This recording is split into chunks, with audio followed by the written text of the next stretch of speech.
السلام علیکم ورحمۃ اللہ وبرکاتہ۔ دوستوں، اس کتاب کا نام بہار شریعت ہے، اور یہ بہار شریعت کتاب فقہ حنفی کی بہت ہی مشہور و معروف کتاب ہے۔ تقریباً نصف صدی سے یہ علماء و مدرسین کے مطالعے میں ہے، اور عوام میں بھی بہت زیادہ مشہور و معروف ہے، اور عوام میں اس کا مطالعہ بہت زیادہ کیا جاتا ہے۔ اور اس کتاب کو ریکارڈنگ کرنے کا مقصد یہ ہے کہ اس کتاب کو عوام تک پہنچایا جا سکے، اور وہ لوگ جو پڑھنا لکھنا بھی نہیں جانتے وہ اس کتاب کو سن کر اپنے اعمال کی صحت کر سکیں، اور عقائد وغیرہ دیگر دینی مسائل کو بھی جان سکیں۔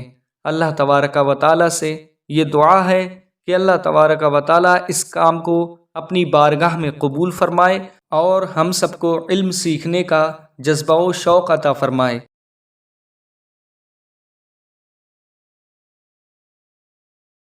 بسم اللہ الرحمن الرحیم۔ میعاد و حشر کا بیان۔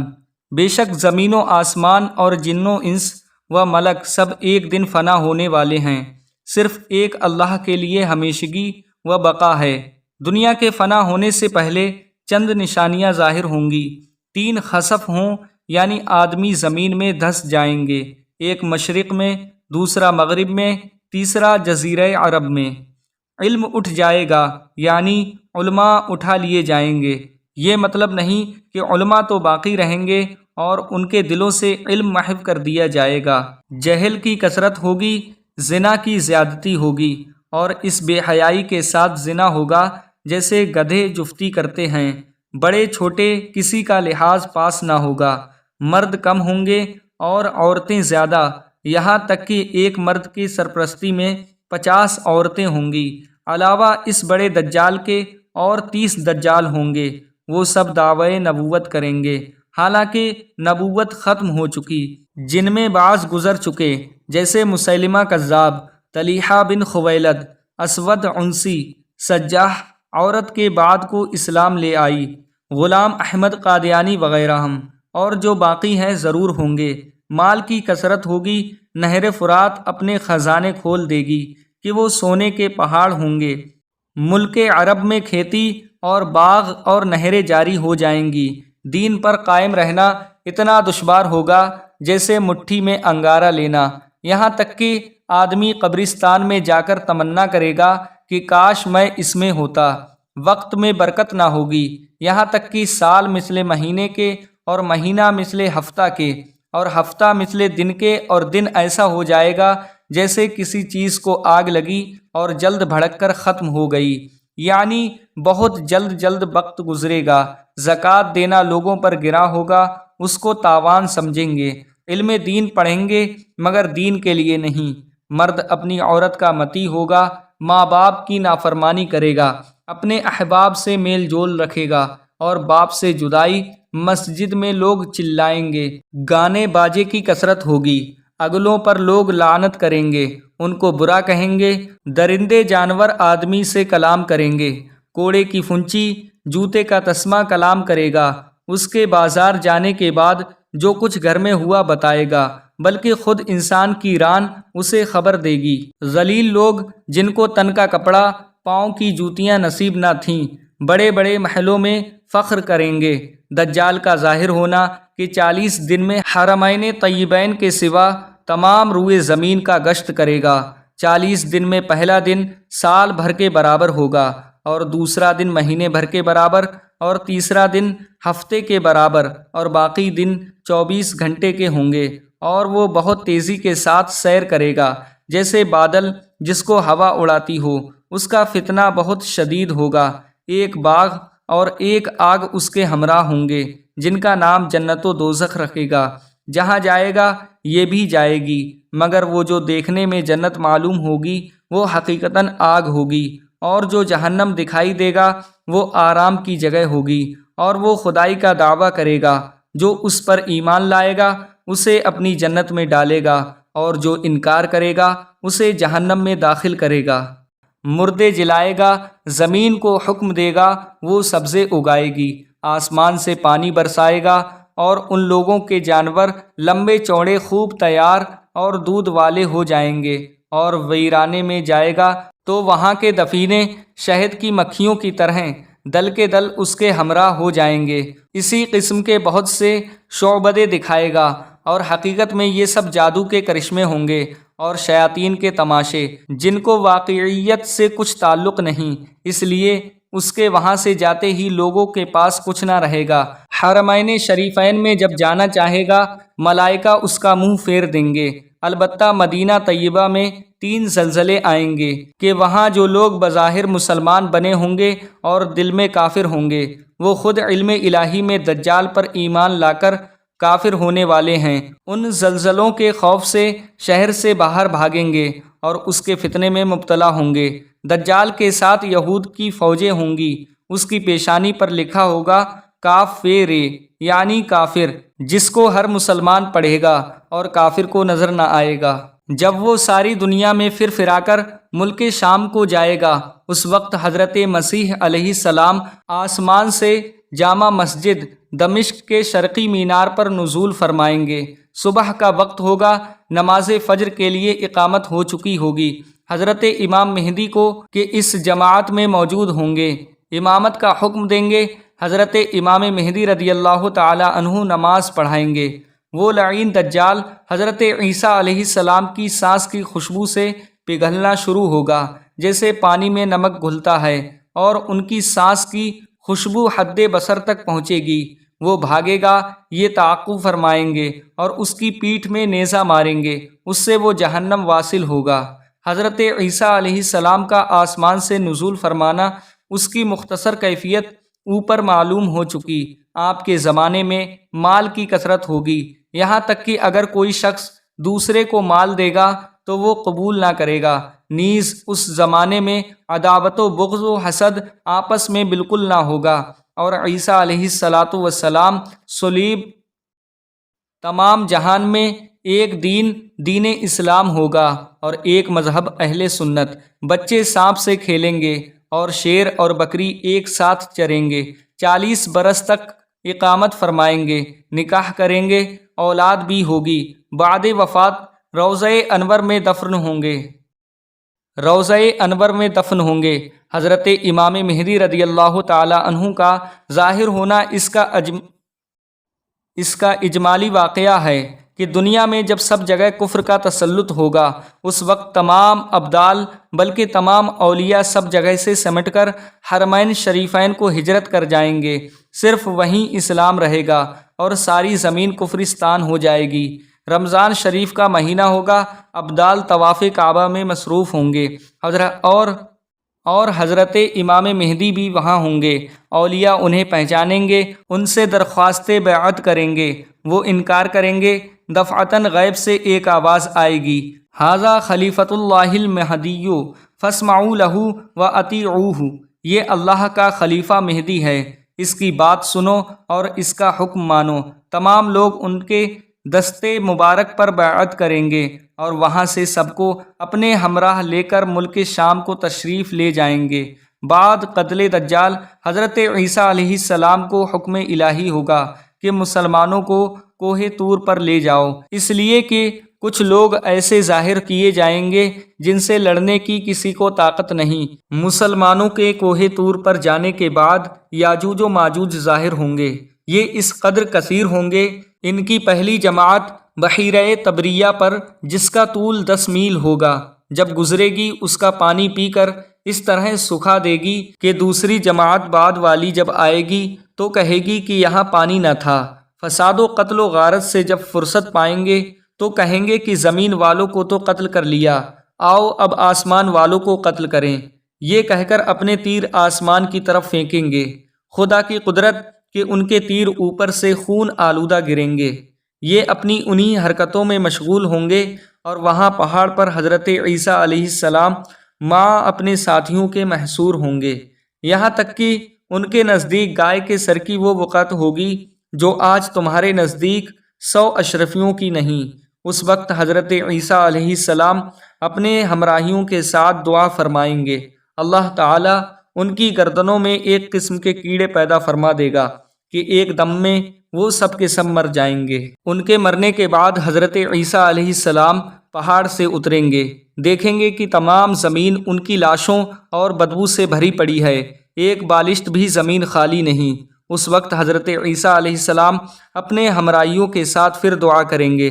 اللہ تعالیٰ ایک قسم کے پرند بھیجے گا، وہ ان کی لاشوں کو جہاں اللہ چاہے گا پھینک آئیں گے، اور ان کے تیر و کمان و ترکش کو مسلمان 7 برس تک چلائیں گے۔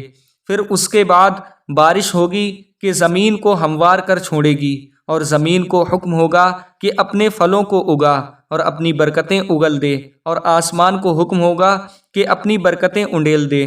تو یہ حالت ہوگی کہ ایک انار کو ایک جماعت کھائے گی، اور اس کے چھلکے کے سائے میں 10 آدمی بیٹھیں گے، اور دودھ میں یہ برکت ہوگی کہ ایک اونٹنی کا دودھ جماعت کو کافی ہوگا، اور ایک گائے کا دودھ قبیلے بھر کو، اور ایک بکری کا خاندان بھر کو کفایت کرے گا۔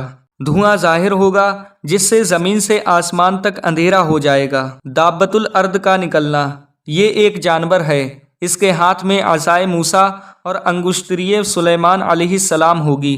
عصا سے ہر مسلمان کی پیشانی پر ایک نورانی نشان بنائے گا، اور انگشتری سے ہر کافر کی پیشانی پر ایک سخت سیاہ دھبا۔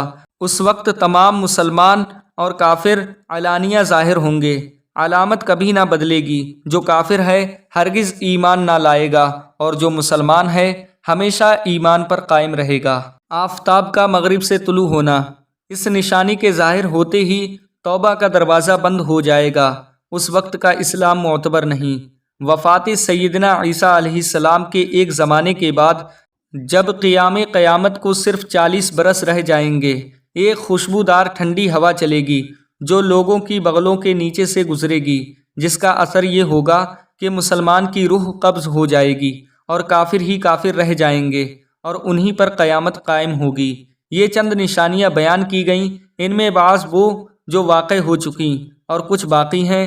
جب نشانیاں پوری ہو لیں گی اور مسلمانوں کی بغلوں کے نیچے سے وہ خوشبودار ہوا گزرے گی جس سے تمام مسلمانوں کی وفات ہو جائے گی، اس کے بعد 40 برس کا زمانہ ایسا گزرے گا اس میں کسی کی اولاد نہ ہوگی، یعنی 40 برس سے کم عمر کا کوئی نہ رہے گا، اور دنیا میں کافر ہی کافر ہوں گے۔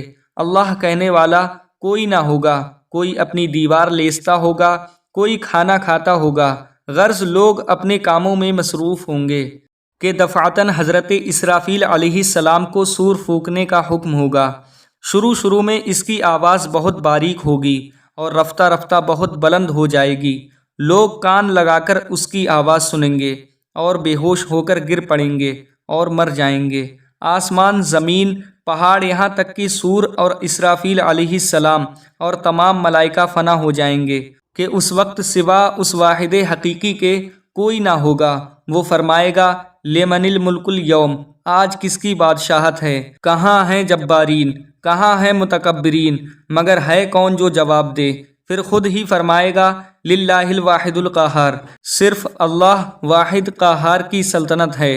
پھر جب اللہ تعالی چاہے گا اسرافیل علیہ السلام کو زندہ فرمائے گا اور سور کو پیدا کر کے دوبارہ پھونکنے کا حکم دے گا۔ سور پھونکتے ہی تمام اولین و آخرین ملائکہ، انس و جن و حیوانات موجود ہو جائیں گے۔ سب سے پہلے حضور انور صلی اللہ تعالیٰ علیہ وسلم قبر مبارک سے یوں برآمد ہوں گے کہ داہنے ہاتھ میں صدیق اکبر کا ہاتھ اور بائیں ہاتھ میں فاروق اعظم رضی اللہ تعالیٰ عنہما کا ہاتھ۔ پھر مکہ معظمہ و مدینہ طیبہ کے مقابر میں جتنے مسلمان دفن ہیں سب کو اپنے ہمراہ لے کر میدان حشر میں تشریف لے جائیں گے۔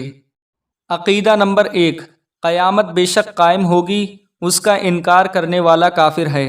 عقیدہ نمبر 2، حشر صرف روح کا نہیں بلکہ روح اور جسم دونوں کا ہے۔ جو کہے صرف روحیں اٹھیں گی، جسم زندہ نہ ہوں گے، وہ بھی کافر ہے۔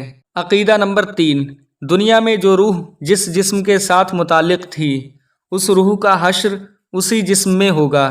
یہ نہیں کہ کوئی نیا جسم پیدا کر کے اس کے ساتھ روح متعلق کر دی جائے۔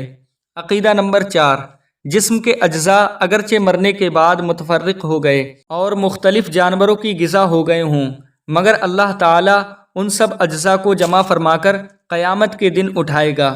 قیامت کے دن لوگ اپنی اپنی قبروں سے ننگے بدن، ننگے پاؤں، ناختنہ شدہ اٹھیں گے، کوئی پیدل، کوئی سوار، اور ان میں بعض تنہا سوار ہوں گے، اور کسی سواری پر 2، کسی پر 3، کسی پر 4، کسی پر 10 ہوں گے۔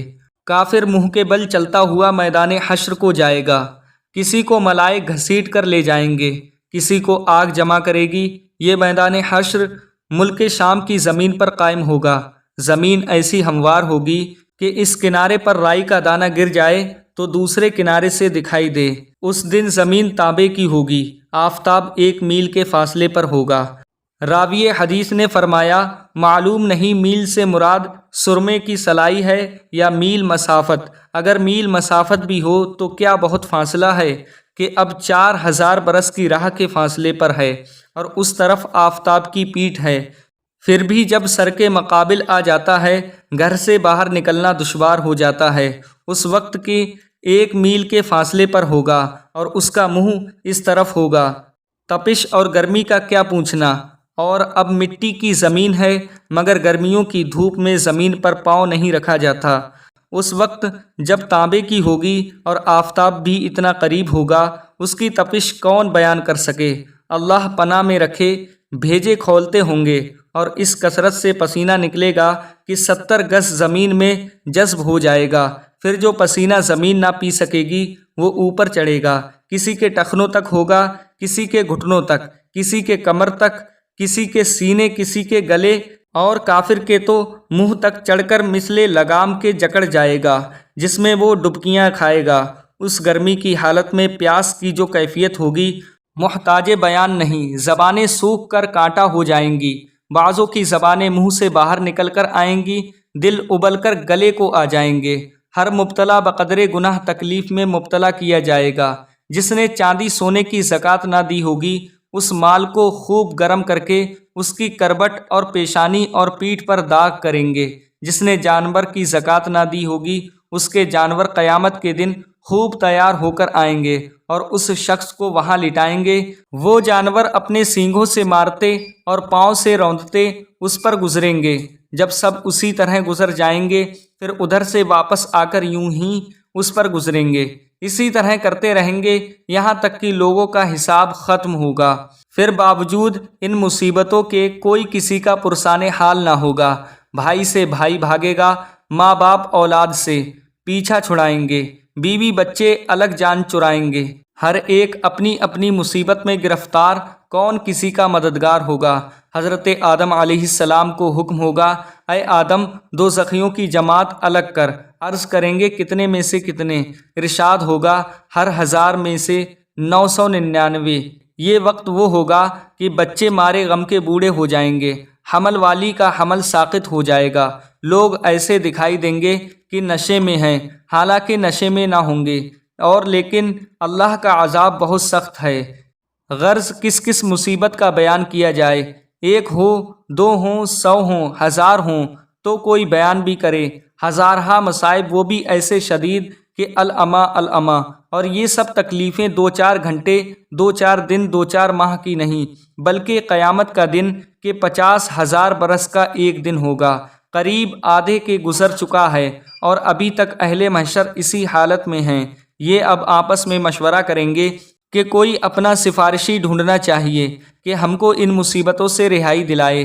ابھی تک تو یہی نہیں پتہ چلتا کہ آخر کدھر کو جانا ہے۔ یہ بات مشورے سے قرار پائے گی کہ حضرت آدم علیہ السلام ہم سب کے باپ ہیں۔ اللہ تعالیٰ نے ان کو اپنے دست قدرت سے بنایا اور جنت میں رہنے کو جگہ دی اور مرتبہ نبوت سے سرفراز فرمایا۔ ان کی خدمت میں حاضر ہونا چاہیے، وہ ہم کو اس مصیبت سے نجات دلائیں گے۔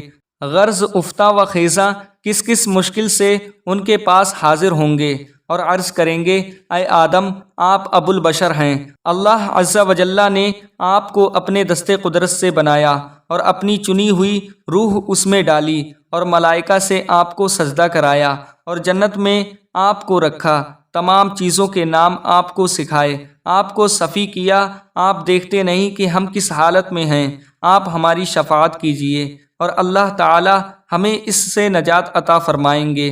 میرا یہ مرتبہ نہیں، مجھے آج اپنی جان کی فکر ہے۔ آج رب عز و جل نے ایسا غضب فرمایا ہے کہ نہ پہلے کبھی ایسا غضب فرمایا، نہ آئندہ فرمائے تم کسی اور کے پاس جاؤ۔ لوگ عرض کریں گے آخر کس کے پاس ہم جائیں؟ فرمائیں گے نوح کے پاس جاؤ کہ وہ پہلے رسول ہیں کہ زمین پر ہدایت کے لیے بھیجے گئے۔ لوگ اسی حالت میں حضرت نوح علیہ السلام کی خدمت میں حاضر ہوں گے اور ان کے فضائل بیان کر کے عرض کریں گے کہ آپ اپنے رب کے حضور ہماری شفاعت کیجئے کہ وہ ہمارا فیصلہ کر دے۔ یہاں سے بھی وہی جواب ملے گا کہ میں اس لائق نہیں، مجھے اپنی پڑی ہے، تم کسی اور کے پاس جاؤ۔ عرض کریں گے کہ آپ ہمیں کس کے پاس بھیجتے ہیں؟ فرمائیں گے تم ابراہیم علیہ السلام کے پاس جاؤ، ان کو اللہ تعالیٰ نے مرتبہ خلت سے سرفراز فرمایا ہے۔ لوگ یہاں حاضر ہوں گے، وہ بھی یہی جواب دیں گے کہ میں اس قابل نہیں، مجھے اپنا اندیشہ ہے۔ مختصر یہ کہ حضرت موسیٰ علیہ السلام کی خدمت میں بھیجیں گے، وہاں سے بھی وہی جواب ملے گا۔ پھر موسیٰ علیہ السلام حضرت عیسیٰ علیہ السلام کے پاس بھیجیں گے، وہ بھی یہی فرمائیں گے کہ میرے کرنے کا یہ کام نہیں، آج میرے رب نے وہ غضب فرمایا ہے کہ ایسا نہ کبھی فرمایا نہ فرمائے، مجھے اپنی جان کا ڈر ہے، تم کسی دوسرے کے پاس جاؤ۔ لوگ عرض کریں گے آپ ہمیں کس کے پاس بھیجتے ہیں؟ فرمائیں گے تم ان کے حضور حاضر ہو جن کے ہاتھ پر فتح رکھی گئی، جو آج بے خوف ہیں، اور وہ تمام اولاد آدم کے سردار ہیں۔ تم محمد صلی اللہ تعالیٰ علیہ وسلم کی خدمت میں حاضر ہو، وہ خاتم النبیین ہیں، وہ آج تمہاری شفاعت فرمائیں گے۔ انہی کے حضور حاضر ہو، وہ یہاں تشریف فرما ہیں۔ اب لوگ پھرتے پھراتے، ٹھوکریں کھاتے، روتے چلاتے، دہائی دیتے حاضر دربار بے کس پناہ ہو کر عرض کریں گے اے محمد، اے اللہ کے نبی، حضور کے ہاتھ اللہ عز و جل نے فتح باب رکھا ہے۔ آج حضور مطمئن ہیں۔ ان کے علاوہ اور بہت سے فضائل بیان کر کے عرض کریں گے حضور ملاحظہ تو فرمائیں گے ہم کس مصیبت میں ہیں اور کس حال کو پہنچے، حضور بارگاہ خداوندی میں ہماری شفاعت فرمائیں اور ہم کو اس آفت سے نجات دلوائیں۔ جواب میں ارشاد فرمائیں گے انا لہا، میں اس کام کے لیے ہوں، انا صاحبکم، میں ہی وہ ہوں جسے تم تمام جگہ ڈھونڈ آئے۔ یہ فرما کر بارگاہ عزت میں حاضر ہوں گے اور سجدہ کریں گے۔ ارشاد ہوگا یا محمد ارفع راسک وقل تسمع وسل توتا واشفع تشفع، اے محمد سر اٹھاؤ اور کہو تمہاری بات سنی جائے گی، اور مانگو جو کچھ مانگو گے ملے گا، اور شفاعت کرو تمہاری شفاعت قبول ہے۔ دوسری روایات میں ہے وقل توتا، فرماؤ تمہاری اطاعت کی جائے، پھر تو شفاعت کا سلسلہ شروع ہو جائے گا، یہاں تک کہ جس کے دل میں رائی کے دانے سے کم بھی ایمان ہوگا اس کے لیے بھی شفاعت فرما کر اسے جہنم سے نکالیں گے، یہاں تک کہ جو سچے دل سے مسلمان ہو اگرچہ اس کے پاس کوئی نیک عمل نہیں ہے اسے بھی دوزخ سے نکالیں گے۔ اب تمام انبیاء اپنی امت کی شفاعت فرمائیں گے، اولیاء اکرام، شہداء، علماء، حفاظ، حجاج، بلکہ ہر وہ شخص جس کو کوئی منصب دینی عنایت ہو اپنے اپنے متعلقین کی شفاعت کرے گا۔ نابالغ بچے جو مر گئے ہیں اپنے ماں باپ کی شفاعت کریں گے، یہاں تک کہ علماء کے پاس کچھ لوگ آ کر عرض کریں گے ہم نے آپ کے وضو کے لیے فلاں وقت میں پانی بھر دیا تھا، کوئی کہے گا کہ میں نے آپ کو استنجے کے لیے ڈھیلا دیا تھا، علماء ان تک کی شفاعت کریں گے۔ ابی سعید خدری مشکات بروایت ابو ہریرہ متفق علیہ، بخاری بروایت ابو ہریرہ و مسلم، مشکات مع حاشیہ 8 بروایت انس و ابن ماجہ۔ عقیدہ، حساب حق ہے، اعمال کا حساب ہونے والا ہے۔ عقیدہ، حساب کا منکر کافر ہے۔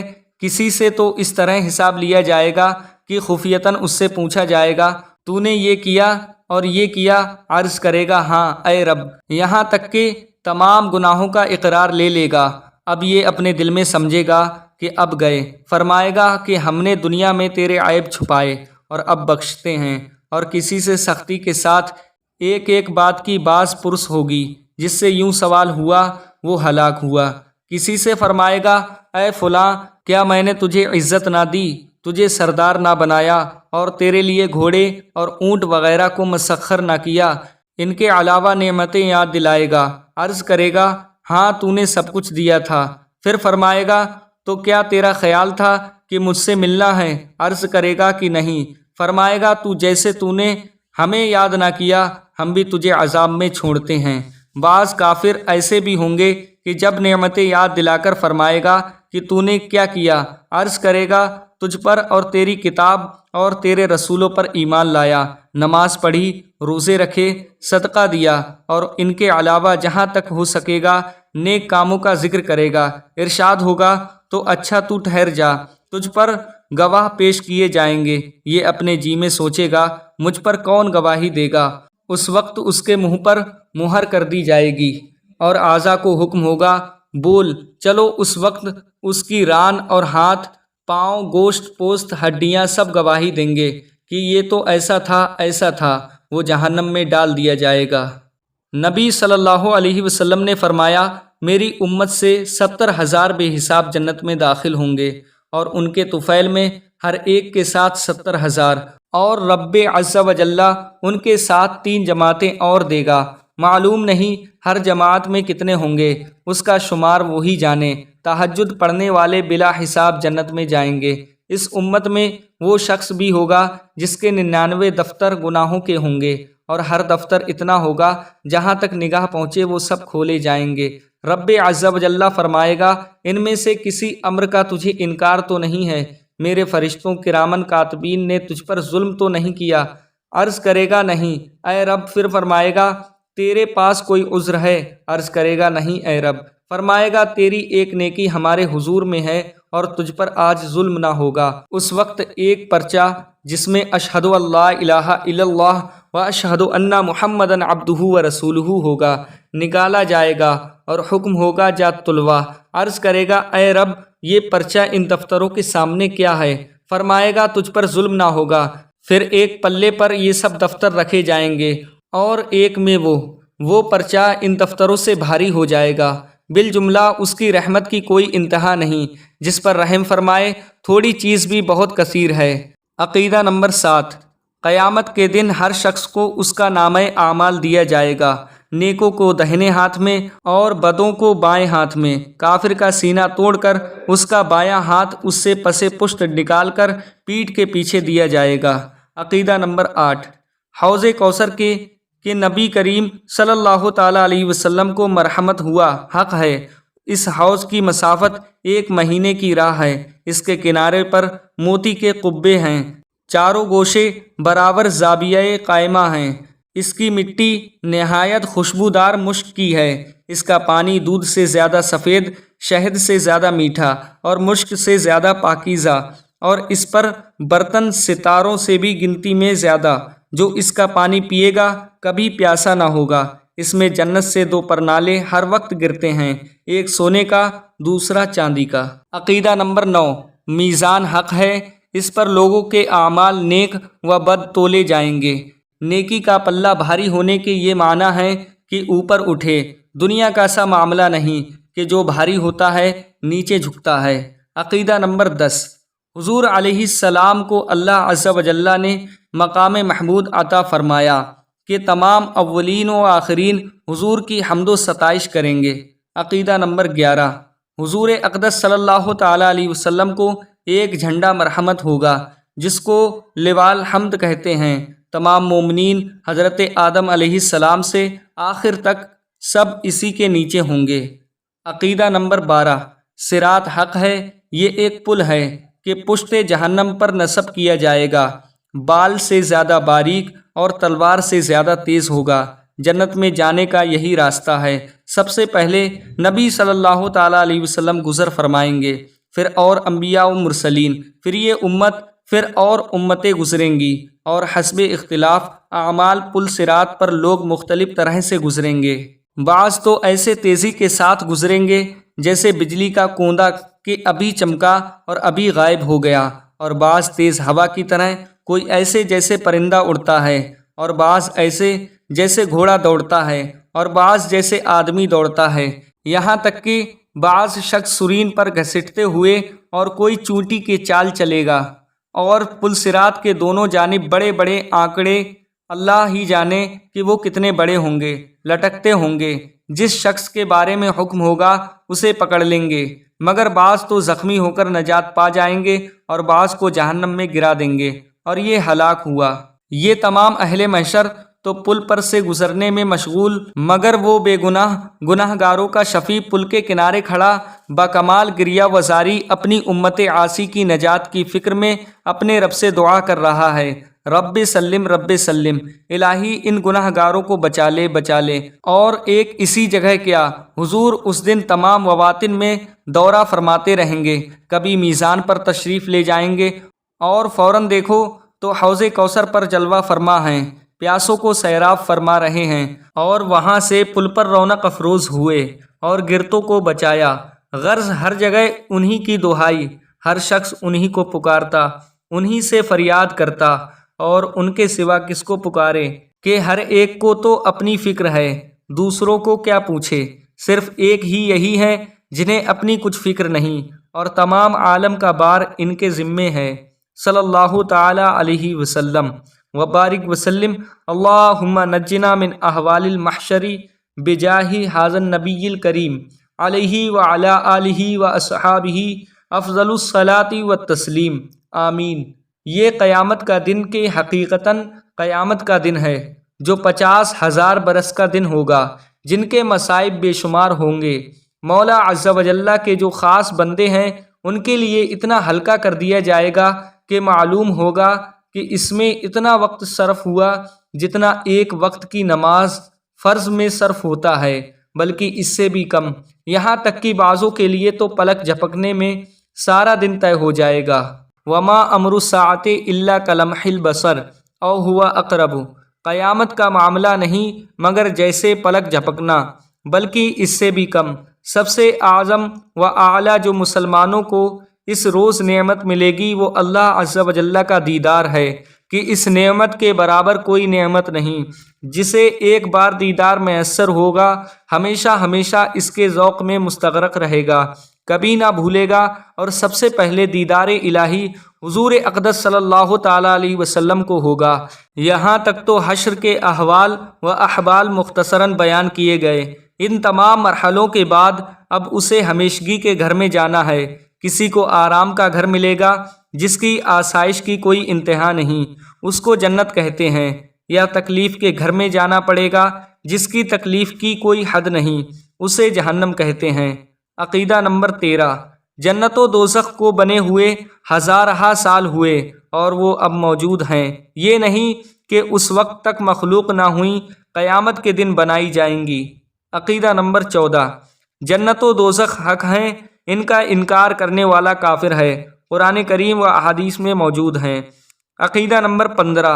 قیامت و بعث و حشر و حساب و ثواب و عذاب، جنت و دوزخ سب کے وہی معنی ہیں جو مسلمانوں میں مشہور ہیں۔ جو شخص ان چیزوں کو تو حق کہے مگر ان کے نئے معنی گڑے، مثلاً ثواب کے معنی اپنے حسنات کو دیکھ کر خوش ہونا، اور عذاب اپنے برے اعمال کو دیکھ کر غمگین ہونا، یا حشر فقط روحوں کا ہونا ہے، وہ حقیقتاً ان چیزوں کا منکر ہے، اور ایسا شخص کافر ہے۔